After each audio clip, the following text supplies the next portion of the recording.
माझ्या नवीन व्लॉगमध्ये तुम्हा सर्वांचं स्वागत आहे।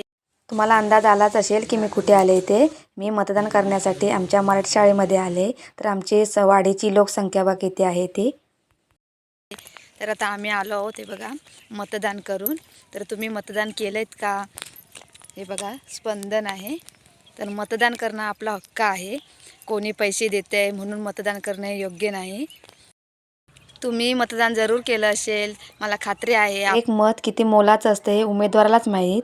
जेवढी आमची वाडीची लोकसंख्या आहे तेवढी काही आमचं मतदान होत नाही, कारण बहुतांशी लोक हे मुंबईलाच असतात। स्पंदनने पहा येताना काय आणलं इथे, कॅडबरी आणि शेजवान चटणी। मतदान करायला काही जास्त गर्दी नव्हती। सकाळी लोक कामावरती जाणारे सकाळीच मतदान करून गेले। तर आम्ही दुपारी ऊन असल्यानं आम्ही काही गेलो नाही। तर आता संध्याकाळचे 5 वाजता आम्ही गेलो होतो। तर जास्त गर्दी नसल्यानं आमचं मतदान लगेच झालं आणि आम्ही आता घरी चाललो आहे। तर चला तर स्पंदन चालून चालून दमले तरी ते बसली।